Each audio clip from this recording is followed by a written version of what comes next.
Fala pessoal, tudo bem com vocês? Professor Lamarck aqui de novo. Hoje nós vamos falar da nossa aula 4, falar sobre a Idade Média.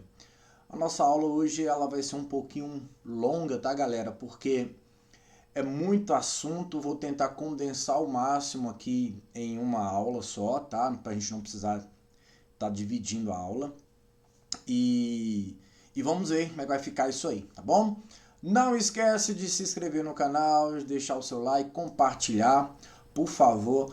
Eu espero que também vocês deixem aí suas perguntas aí no final de cada vídeo. É importante que vocês façam isso porque é dessa forma aí que a gente consegue estar trazendo mais conteúdo para vocês, tá bom? Então vamos lá, sem mais delongas, vamos falar sobre a Idade Média. É o seguinte, pessoal, nós vamos nos prender aqui em uma parte que vai ser muito teórica e uma parte que vai ser prática, né? Então a gente vai falar muito sobre as características da Idade Média e depois a gente vai fazer algumas atividades, algumas questões que caíram nas edições anteriores do Enem. Então vocês vão perceber que a gente vai tentar ser o mais objetivo possível e focar em cima daquilo que nos últimos anos tem caído sobre a Idade Média, tá? Primeira coisa que a gente vai ter que lembrar é o seguinte: o que levou à queda do mundo romano? Por que Roma ruiu, né? Não a roupa ruiu o rei de Roma, o rato, né? Mas por que houve a ruptura do mundo romano? Por que acabou, o que levou de fato Roma a entrar em colapso? Bom, a gente pode estar citando aí vários fatores, mas os principais fatores que a gente tem que pensar é que Roma ela paga o preço pelo seu crescimento. Então Roma se torna um império muito grande e Roma começa a ter dificuldade de proteger as suas fronteiras. E por outro lado, Roma começa a sofrer um processo de adentramento de outros povos no seu território. Porque é interessante quando a gente fala expansão romana. Historicamente, né, a gente fala expansão romana. Mas quando Roma ela é conquistada por outros povos, a gente fala o quê? Invasão romana. Olha só como que a história ela tem o viés do conquistador, né? Então a gente fala as invasões bárbaras do Império Romano.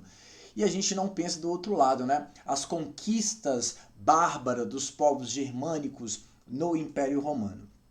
Então essas invasões, essas conquistas dos povos germânicos, de outros povos, como por exemplo os hunos, né? Eles vão levar à ruína gradativa de grande parte do império. Por isso, nas aulas passadas, nós falamos lá das tentativas dos imperadores romanos em dividir o império. E o que vai acontecer aos poucos? Ao longo do século III, século IV, Roma ela inicia um processo que a gente vai chamar de ruralização. Então, muita gente começa a fugir para o campo em busca de proteção. Entenda isso. Então, as pessoas começam a fugir para o campo em busca de proteção. E aí começa uma relação que é aquele que é detentor da terra, né, os grandes nobres da era do período romano, donos da terra, começa a receber gente que vem de fora. Quem que é esse pessoal que está vindo de fora? Pessoas das cidades romanas fugindo do medo das conquistas dos povos bárbaros. Então eles vão pedir o que? Proteção nessas terras desses senhores, né, desses nobres, desses donos de terra. E aí nasce uma relação que a gente chama de quê? De colonato. Uma relação de proteção, uma relação também ligada ao trabalho e à proteção. Isso é uma tradição romana. Do lado germânico, há uma outra relação que era comum dentro dos povos germânicos, que é a relação de honra e fidelidade. E aí nasce uma outra tradição que a gente chama de comitatus. Então essas tradições colonato e comitatus, elas prevalecerão durante os primeiros momentos da Idade Média.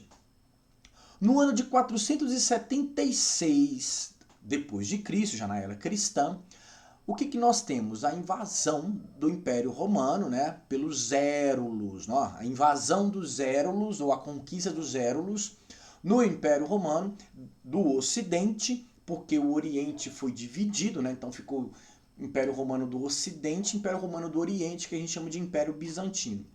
Os Érulos invadem e depõem o último imperador romano, que foi Rômulo Augusto. Ponto. Ali a gente tem um grande marco histórico, que é o quê? A queda do Império Romano. Então Roma ruiu, isso aconteceu em 476, século V. Ponto. Precisa saber disso, professor? Precisa. Então você tem que entender que o grande recorte temporal, que vai de 476 até 1453, nós definimos isso aí como o quê?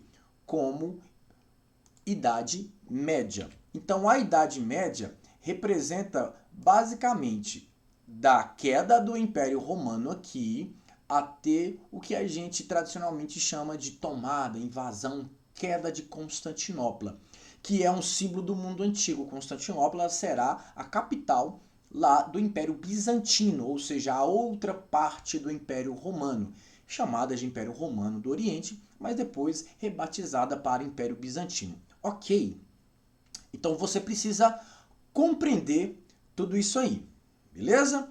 Tá, quando a gente entra então na Idade Média, a gente divide a Idade Média em dois momentos, como vocês estão vendo aqui, ó. Primeiro, de um lado, eu tenho a Alta Idade Média, beleza? E eu tenho a Baixa Idade Média. O que eu preciso saber aqui, ó? Na Alta Idade Média, vai do século V até o século X. Por que existe isso, professor? Para ficar mais fácil para a gente recortar temporalmente os principais acontecimentos durante a Idade Média. É só uma questão de divisão de períodos para ficar mais fácil da gente estar compreendendo. O que você precisa saber para ser muito objetivo? Na alta, que vem primeiro, na Alta Idade Média, a gente tem a ascensão do feudalismo, que vai do século V, né, tem seu auge aí no século X e vai vigorar em grande parte da Europa aí até... Bom, se a gente for pensar até na Revolução Russa, lá em 1917, até brinca, né? Fala-se muito que a Rússia, lá no século XX, era ainda um país semi-feudal, né? Muitos historiadores chamam assim. Então o feudalismo, ele vai começar aqui e tem seu auge, ele vai ter seu ápice. Porém, gente, o comércio que foi característico lá do Império Romano, o comércio ele vai entrar em um certo declínio. Quando eu falo declínio, não quer dizer que ele se extingue. O comércio em algumas regiões da Europa, ele diminuiu o seu uso, a sua utilização. A partir do século X, século XI em diante, a gente tem o retorno das atividades comerciais. Isso onde? Na Baixa Idade Média. Nesse primeiro momento aqui, que a gente vai trabalhar, que vai ser a Alta Idade Média, a gente tem como característica o quê? O feudalismo.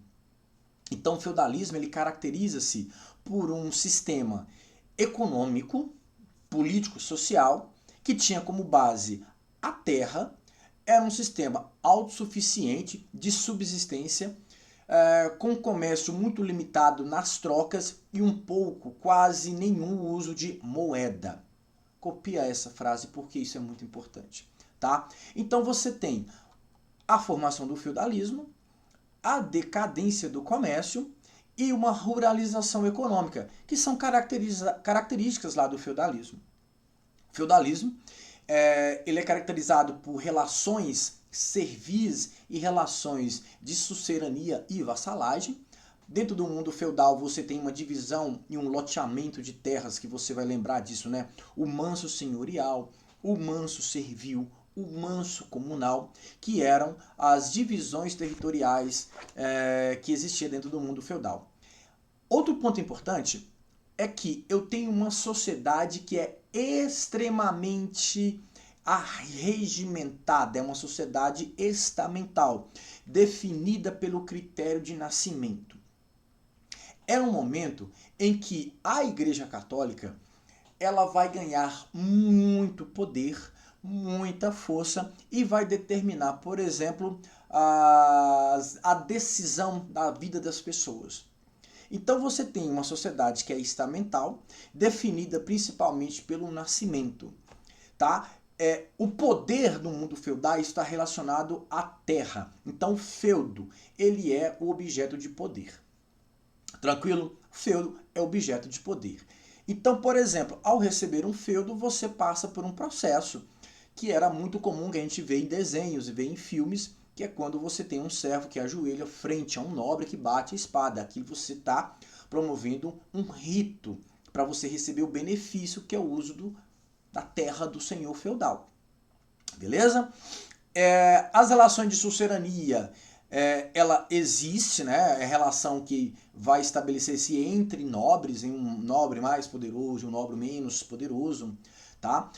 E ali eu tenho um momento na sociedade em que a Igreja Católica, nessa cultura teocêntrica que vai estabelecer, ela vai falar para a gente o seguinte: olha, a sociedade ela é trina e una. Uns nasceram para rezar, outros nasceram para guerrear, proteger, e outros nasceram para trabalhar, servir. Então vamos identificar essas classes. Quem nasce para orar está lá no primeiro estamento, clero. Quem nasce para guerrear, para proteger, nobre. Quem nasce para trabalhar, servir, o servo. Então essa sociedade, nas palavras do nobre, né, do monge de Aldebaran, ele fala que a sociedade ela é trina e una ao mesmo tempo. Então as pessoas começaram a viver no campo em busca de proteção, em busca de refúgio, principalmente porque a Europa ela está passando a ter aproximadamente o século VII por invasões de povos bárbaros, povos árabes, povos vikings. Vou pegar um exemplo dos povos árabes, porque a gente tem o nascimento do islamismo a partir do século VII, né, 622 depois de Cristo, quando você tem ali a fuga de Maomé de Meca para Medina, dando início ali ao calendário islâmico, né, o evento chamado Hégira. Então, o islamismo a partir do século VII, ele vai ganhar muito espaço dentro da Península Arábica, vai conquistar muitos territórios, inclusive Jerusalém, norte da África, e mais tarde os muçulmanos eles acabam conquistando inclusive a Península Ibérica, onde hoje Portugal e Espanha. Nesse período também, ali aproximadamente no século VIII, nós tivemos a ascensão de outro reino muito importante dentro da Europa, que foi o reino dos francos. Né? O reino dos francos, a gente tem alguns nomes importantes aí, como Clovis, né? Que acaba ele se convertendo para o cristianismo, né? O batismo de Clovis é muito retratado na época. Depois nós temos outros nomes importantes, né, para a gente poder citar aqui, como por exemplo Pepino Breve, né, o próprio Carlos Martel, que vai ser o cara que impede a invasão dos povos muçulmanos para a Europa Central. A história dela tem que se interligar. E por fim a gente tem o grande Carlos Magno, que foi importantíssimo para o mundo franco, né? O que são os francos, na verdade? Hoje os francos, gente, é uma região da França. Beleza? Então esse é o grande recorte que a gente tem na Alta Idade Média. Agora, e a Baixa Idade Média, professor? Bom, a Baixa Idade Média ela vai se caracterizar pelo renascimento, olha só, o renascer de algumas atividades que lá no período feudal elas não foram tão comuns, que é o quê? A questão comercial. Mas por que o comércio ele renasce do nada? Não é que ele renasce do nada. É porque durante o período feudal foi implementada uma série de técnicas de produção agrícola E essas técnicas de produção agrícola, com utilização de rotação trienal, nas rotações de cultura, os caras começaram a utilizar a charrua, né, e um melhor tracionamento dos animais. Os caras começaram a utilizar moinhos hidráulicos. Então você tem o quê? Maior eficiência na produção. Maior eficiência na produção, maior produtividade. Quer dizer que aquilo que eles produziam apenas para a subsistência, para a autossuficiência, os caras começaram a produzir a mais. E começou a gerar o quê? Excedente. O que eu vou fazer com esse excedente? Vender, trocar. E aí começa a surgir o que a gente vai chamar de renascimento comercial. Bom, esse renascimento comercial, ele vai se dando aos poucos, né, pelos mercadores, né? Então é importante esse termo, mercadores. É os caras que vão pegar e vão comprar esse excedente da produção que estava lá nos feudos e vai começar a vender em alguns pontos específicos lá dentro da Europa. Então, esses mercadores começaram a estabelecer rotas. Opa! E aí nasce uma coisa importante, rotas comerciais. Então as rotas de comércio começam a tomar vários pontos da Europa. E aí mais tarde a gente tem o renascimento também do comércio de longa distância. Né? Comércio de longa distância. Nessas rotas começaram a surgir pontos de venda desses produtos, que nasce ali o que a gente vai chamar de quê? De feiras de comércio. Na sua cidade provavelmente tem uma feirinha, né? Tem lá um mercado onde que as pessoas vendem lá os produtos orgânicos, artesanais. Então começou a se vender nesses pontos o quê? Mercadorias. E aí começou a trazer de uma região para outra mercadorias que não existiam. Então, o contato comercial se tornou cada vez mais efetivo. Consequentemente, com esse contato comercial mais efetivo, começou a nascer, próximo a essas feiras de comércio, pequenas aglomerações, pequenos povoados, que nós vamos chamá-los de burgos. E desses burgos, os caras que moravam nesses burgos, né, que eram basicamente comerciantes, os mercadores, nascem os burgueses. Então, olha só, você tem a decadência, né, o auge, decadência do feudalismo e a ascensão do quê? De uma prática que já era muito comum, que vai ser o comércio. Atrelado ao comércio, a gente vai ter o renascimento urbano. Porque eu não tenho mais as invasões que existia lá no início da Idade Média. As cidades se tornaram locais seguros. Então não preciso mais ficar na asa do senhor feudal, eu não preciso mais ficar fugindo, indo para para o campo, eu posso voltar a ter uma vida na cidade. Então as cidades elas voltam a se tornar palco, as cidades voltam a se povoar. Isso é muito importante. Outro fato interessante que vai acontecer durante todo esse período da Baixa Idade Média, por exemplo, é a decadência do poder local. O que era o poder local? No feudalismo, caracteriza-se o poder local a figura do senhor feudal. E aí a gente vai ter, a partir dessa efervescência comercial e urbana, a formação de um poder supranacional, entende? Um poder supranacional e a necessidade da existência de um governo único. E esse governo único vai ser representado ali por quem? Pela figura dos reis. Então nós temos um momento que é importante, que é a formação dos estados nacionais. Outro ponto que vai ser interessante, a gente vai tratar isso em outra aula, é o renascimento também cultural. O renascimento cultural também se fará presente durante esse período. Agora, a história ela precisa se cruzar, ela precisa de fatos que se cruzam. Consequentemente, esses fatos que se cruzam foram as cruzadas. Porque quando nós falamos da Alta Idade Média, falamos da invasão, do crescimento, da expansão dos povos árabes muçulmanos, eles conquistaram Jerusalém. E lembrem comigo que Jerusalém é uma cidade importante também para os cristãos. E dessa invasão de muçulmanos a Jerusalém, houve o quê? Um embate de interesses entre os cristãos e os muçulmanos. Lá no século XI, em 1054, lá no Concílio de Clermont, o Papa Urbano II falou para a gente o seguinte: precisamos expulsar aquela raça maldita de Jerusalém.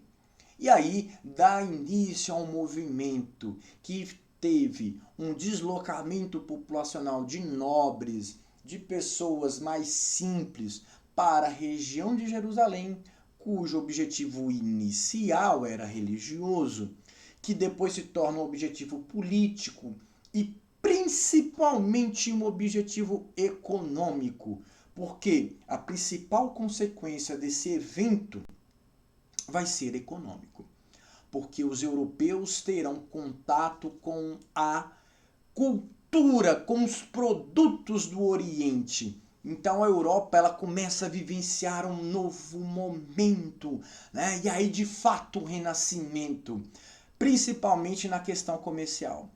Então como os iluministas chamavam a Idade Média de Idade das Trevas, a gente tem que tentar sempre desmistificar essa visão de Idade das Trevas, porque a gente fala de um período da história em que o conhecimento produzido na Idade Média era um conhecimento teológico. Então houve, por exemplo, a criação dos grandes mosteiros, cujos monges, os monges copistas, tinham como finalidade o quê? A transcrição de obras que lá estavam em grego e traduzem esses livros, essas obras para o latim, que era a língua falada da igreja.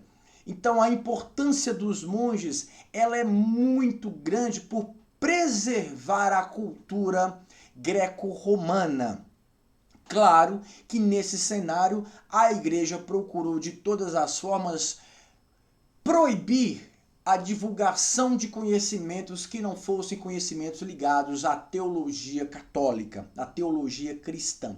Muitos livros foram colocados em bibliotecas, trancafiados, proibidos, para que você não tivesse o acesso, olha lá, para que você não tivesse o acesso a esse tipo de conhecimento, que era um conhecimento que questionava, que ia além daquilo que a Igreja Católica queria que você soubesse. É importante lembrar também que durante a Baixa Idade Média, lá no século XIV, nós tivemos um evento importante, que é o que nós chamamos de crise do século XIV. E o que foi essa crise do século XIV? Na verdade, é uma soma de fatores que está relacionada a um conflito, que está ligado à sucessão do trono na França, que está ligado a questões comerciais entre franceses e ingleses. Conflito esse que durou mais de 100 anos, né, que é a Guerra dos 100 Anos. Tivemos um outro evento importante, que foi a peste negra, a peste bubônica, que foi difundida por comerciantes de navios que vieram do Oriente. É provável que esses navios eram navios chineses e que espalharam dentro da Europa uma doença que vai dizimar um terço ali da população europeia, cerca de 25 milhões de pessoas. E isso vai fazer com que, de fato, a Europa tenha ali uma redução populacional gigantesca. E a fome que vai assolar algumas regiões da Europa, principalmente pelas questões climáticas que serão afetadas. Olha, para finalizar esse assunto de Idade Média, a gente vai entrar aqui num assunto rapidinho que é importante chamar a atenção, mas eu sei que vocês vão ver isso em um determinado momento quando vocês estiverem estudando arte, que é a cultura medieval. É importante a gente lembrar, por exemplo, de Santo Agostinho, né? E a gente entra na filosofia. É importante a gente lembrar de São Tomás de Aquino, mas também é importante a gente lembrar da produção arquitetônica, como, por exemplo, os estilos arquitetônicos românico, característico lá da Alta Idade Média, e o estilo gótico, que vai ser característico lá da Baixa Idade Média.